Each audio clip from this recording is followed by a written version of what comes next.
Kwa majina naitwa William Kafuko, mwenyekiti wa Wakuja Sanaa Group.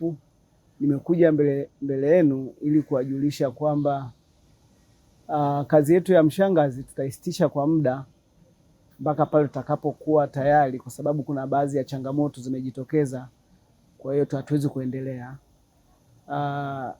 Pia hatutawaacha hivi hivi, tunawaletea kazi mpya hivi karibuni ambayo yenyewe imekamilika kila kitu. Tunaamini kazi inayokuja itakuwa nzuri zaidi, itawafurahisha na mtaipenda. Tunachozidi kuwaomba mashabiki zetu, mzidi kutufuatilia kwenye YouTube channel yetu ya Kafuko TV. Msiache kulike, kukomenti, pia na kushare. Subscribe zenu ndio za muhimu sana. Pili, tunaomba pale tunapokuwa tuna changamoto, basi msisite kutupa mawazo yenu.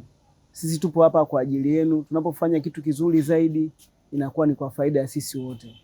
Tunawaomba sana mtuvumilie kwa muda huu ambapo tulitakiwa tuachie kazi, lakini kama tulivyowaambia, kutokana na changamoto za hapa na pale hatutaweza kuendelea. Itakapokuwa tuko tayari, tutawaleteni huo Mshangazi mwendelezo. Asanteni, tunawashukuru sana.